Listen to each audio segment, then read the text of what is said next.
Welcome to my channel. This is going to be a series of videos where I'll be showing how I mounted a V6 supercharged engine on a Toyota MR2. Without further ado, let's begin.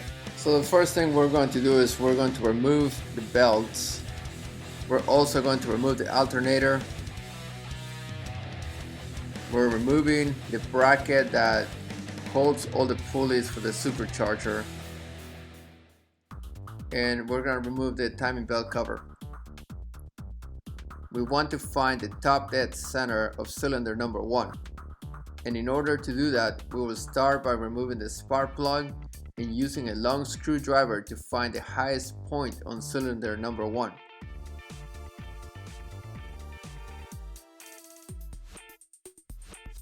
Here's some pictures that show where the marks are supposed to be.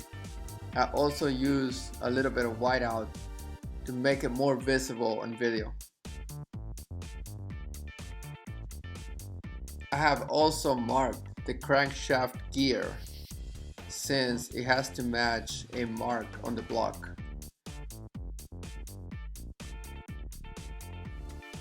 Next, we're going to remove the harmonic balancer as well as removing the bottom plastic cover.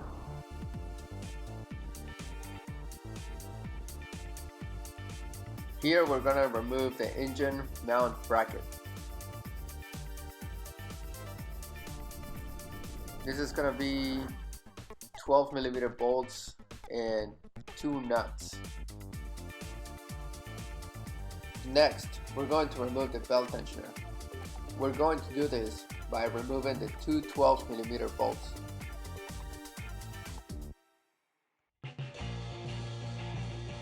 Let's go ahead and remove the belt guide and carefully remove the belt.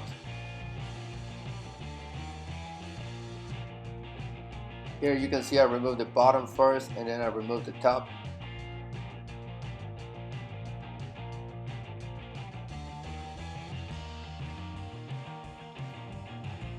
We're going to remove the belt tensioner idler, and you're going to need a 6 or 8mm hex key to do this.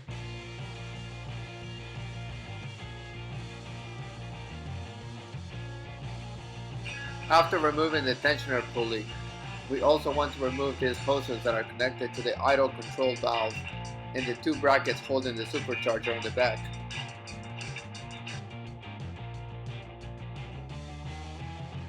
Here you can see I'm removing the nuts and bolts. I'm going to gently pull the supercharger straight up. I'm also going to remove the metal gasket.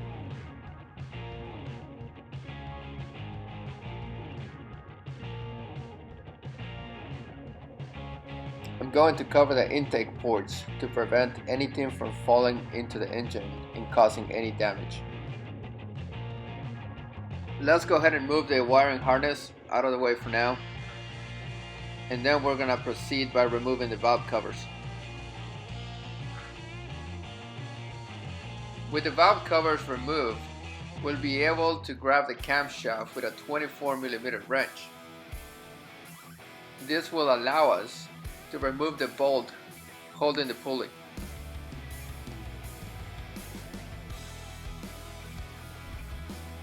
With the camshaft pulleys out of the way, we'll be able to remove the backing plate.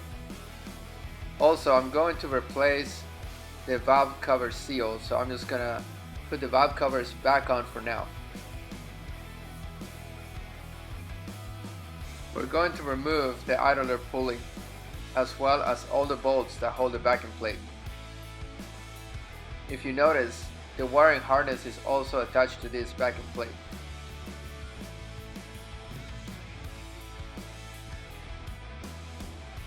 Before removing the water pump, make sure you drain all the coolant out of the engine block. I'm going to go ahead and remove all of the bolts and gently remove the water pump.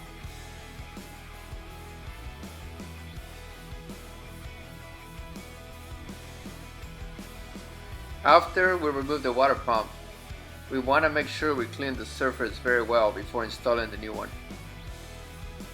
Well guys, this is it for today. I'll see you guys on part 2.